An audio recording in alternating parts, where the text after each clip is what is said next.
Bismillahirrahmanirrahim. وَلْتَكُنْ مِنْكُمْ أُمَّةٌ يَدْعُونَ إِلَى الْخَيْرِ وَيَأْمُرُونَ بِالْمَعْرُوفِ وَيَنْهَوْنَ عَنِ الْمُنْكَرِ. Assalamualaikum warahmatullahi wabarakatuh. Alhamdulillah wassalatu wassalamu rasulullah mabad. Allah berfirman, wajahidu bi amwalikum wa anfusikum. Berjuanglah kalian, berjihadlah kalian melalui hartamu dan dirimu. Hampir semua ayat-ayat berjuangan dan pengorbanan itu dimulai dengan bi amwalikum, harta kalian, harta kalian. Saya mengajak secara praktis dan kami sudah buktikan. Rp1.000 itu bisa luar biasa dahsyat. Bisa beli mobil, bisa buat kuburan, ya, bisa membangun masjid. Uang 1.000. Mari kita satukan uang 1.000 kita. Nanti kami jemput. Di rekening ini insya Allah bisa kita buat. Di rekening ini insya Allah kita buat sebuah kekuatan umat dengan Rp1.000. Rp1.000 dahsyat. Orang yang berkurban itu syukur nikmat. Dan inilah dalil yang dipakai oleh Imam Abu Hanifah. Wajib berkurban yang memiliki kemampuan. Abu Hanifah itu Pak, wajibkan. Berdosa kalau mampu berkurban lalu tidak berkurban. Karena di situ ayat fasalli li rabbika wanhar. Maka salatlah, satu, wanhar, berkurbanlah. Dua perintah Pak. Salat, kurban. Salat, kurban. Salat, kurban. Allah perintahkan dua sekaligus. Salatlah, kurban. Syekhul Islam Ibnu Taimiyah, Imam Al-Lais, kemudian Syekh Shalih Al-Utsaimin, ulama di abad ini mengatakan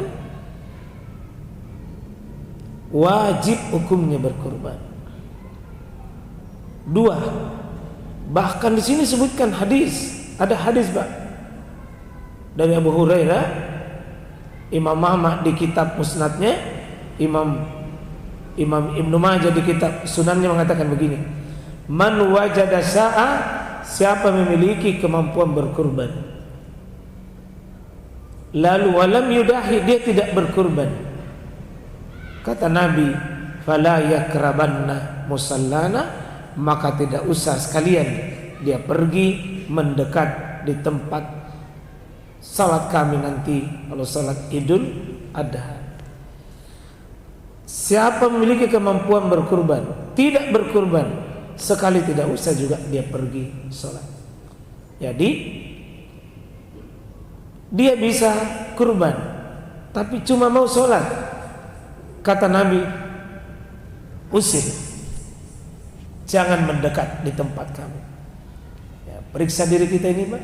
Jangan sampai kita orang yang diusir nanti Nabi karena mampu berkurban tapi tidak berkurban, ya.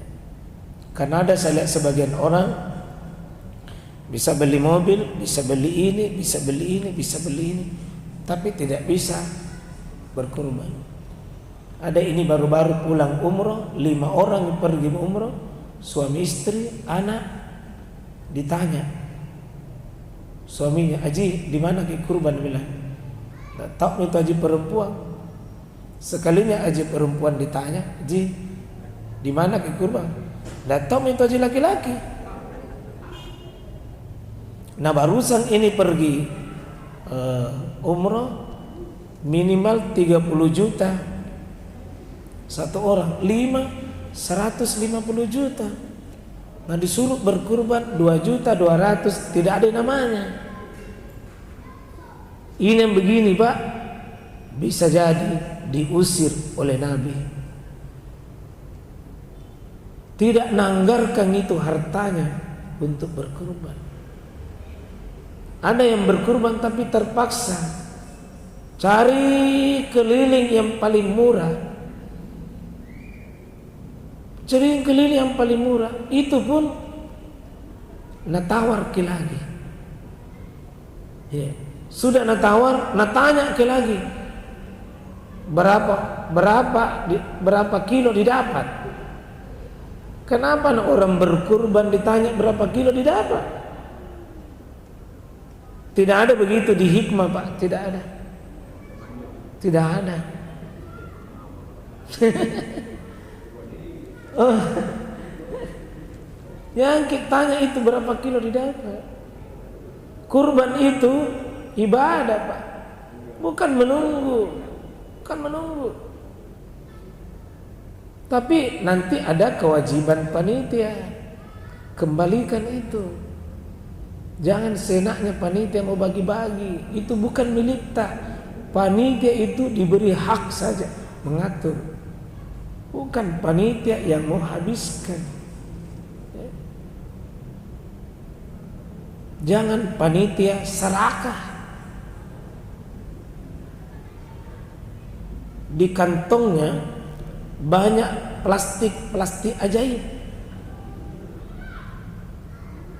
5 kantong plastik berisi pelan-pelan ketika ada kesempatan.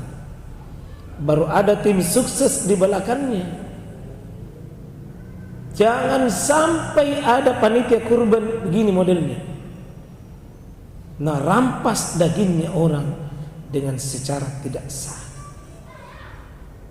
Ada panitia kurban, Pak, musibah. Karena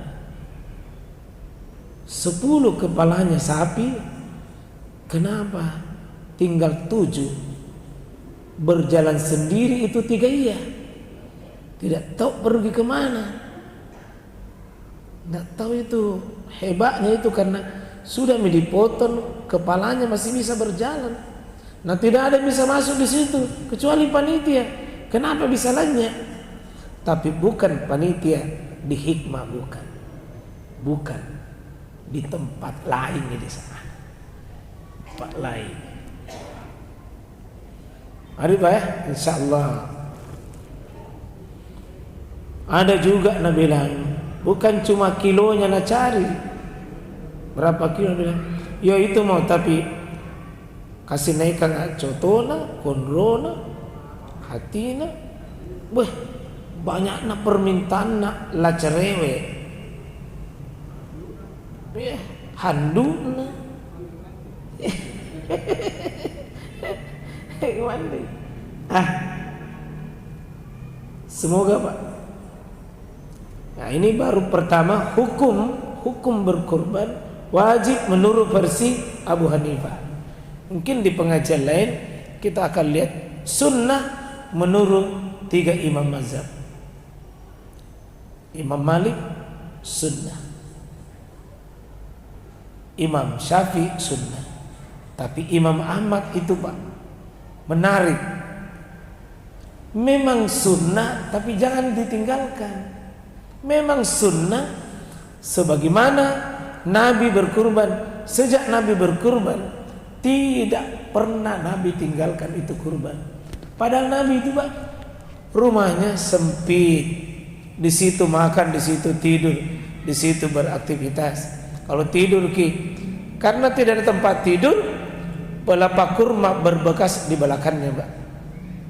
Kita rumah besar, spring bed ber-AC, mobil berjejer, baru tidak kurban apa kata dunia. Saya tadi malam di Unas, saya syukur Pak karena alhamdulillah di kompleks Perdos itu ya baru 50 tadi malam. Baru 50 ya. Jadi baru 50 Pak. Biasanya 100. Jadi di Perdos saya bilang begini, berdosa itu profesor kalau tidak berkurban. Masa gaji tak sekian baru. Jangan pakai ya, baru berkongsi 2 juta na 20 juta gaji tak per bulan. Tidak cocok. Begitu juga kalau Ayam potong 50 juta baru berkongsi kurang cocok. Tak 1 ekor gitu cocok. Di Tekama Pak. Ante kama bagaimana? Untung bukan janata disuruh potong. Sapi jadi suruh potong. Syukur itu. Syukur itu Pak. Bukan janata satu-satunya.